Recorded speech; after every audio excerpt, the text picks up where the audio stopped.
So we're going to work problem 4-2. You might want to take a few minutes, turn off the video, read through it, then set up a chart just like I've set up here on the board. Make sure that you include all of your accounts and their beginning balances. So these beginning balances come from transactions that have happened throughout the accounting period. We haven't recorded those transactions, they've just given us the balance. If you look back to chapter 3, kind of review how we come up with balances after we record transactions, you'll understand where we got these balances from. Okay, so let's get started on adjusting our accounts. Accounts need to be adjusted at the end of the accounting period because assets have been used and are now expenses, or we have now earned revenue and we haven't recorded it. Various other things that I'll explain as we go through could happen to these transactions. One thing I want to point out is that we never adjust cash. Cash is cash and it doesn't need to be adjusted. We would correct it for errors, but we don't need to adjust it at the end of the accounting period. So the first transaction says supplies on hand on June 30th total $720. So what I'm reading here is that what is left in the supply closet is $720. If I take a look at my supply account, I see that in fact it says that there is $200 in the account. So I'm going to go down here and I'm going to tell myself we need to force this account to $720. So to get from $2,000 to what's left in the account of $720, I'm going to have to adjust that account for $1,280. To adjust that account, that means that we have used the supplies. They no longer exist. We've used them. Remember, the definition of the word expense is used. So I'm going to come over to my expense account and I'm going to adjust it for $1,280. Second transaction, a utility bill for $180 has been recorded and will not be paid until next month.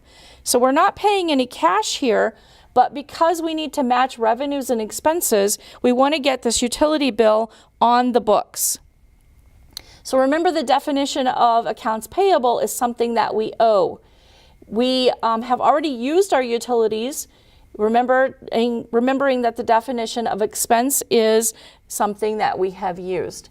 So 180 for utilities. And let's see, I'm going to go back up here and just make a notation that that was supplies. And then we still owe this $180. So I'm going to increase the accounts payable account by $180.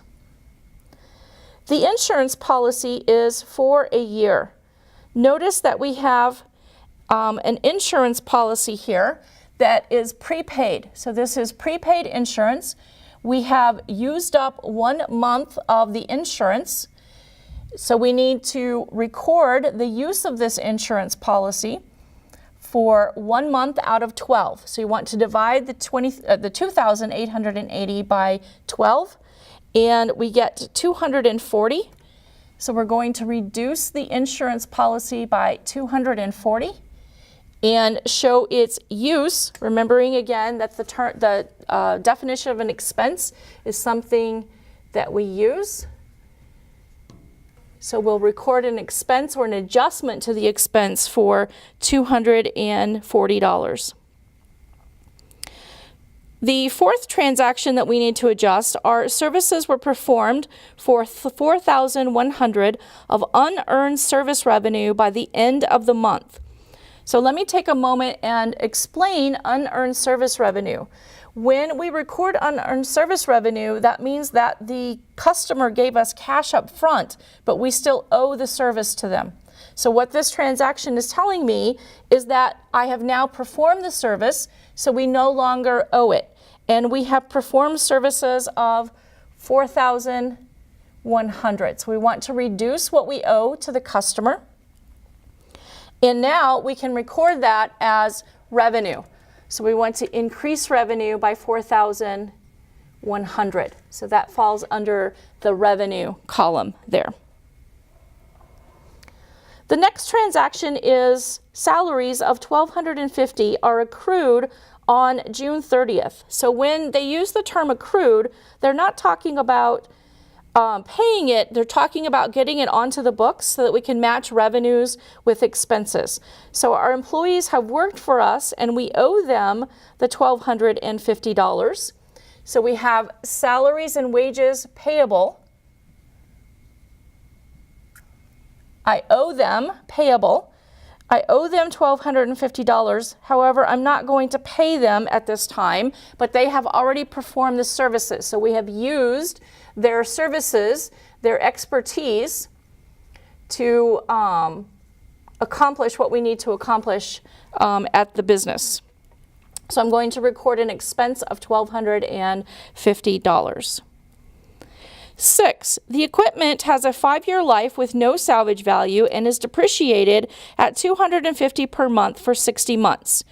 At this time, I'm not going to go into a lot of explanation about what accumulated depreciation is, other than to say it shows the use of the asset. So it doesn't change the value of the asset, and we do that with what's called a contra account, accumulated depreciation equipment.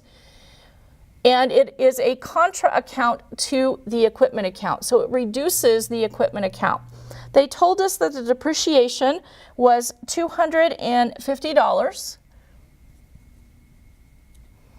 And then we're also going to record an expense of $250 for depreciation to show the use of that asset equipment. 7, invoices representing $3,900 of services performed during the month have not been recorded as of June 30th. So this happens often in service businesses like a doctor's office, attorney's office, an accounting firm, where we don't bill the client every day. We would bill in batches all at once, maybe at the end of the month. So we haven't recorded these services onto the books of $3,900. But the clients owe us, or the customers owe us, these amounts of money. So I'm going to record my revenue for $3,900. And then the customers owe us, they owe us $3,900. So I'm going to record accounts receivable. We have a right, we own the right to receive that $3,900 from them in the future. Okay, this is our adjusting entries. We would want to go through and run balances, and then just like you've done in the past in earlier chapters, make sure assets equals liabilities plus shareholders' equity.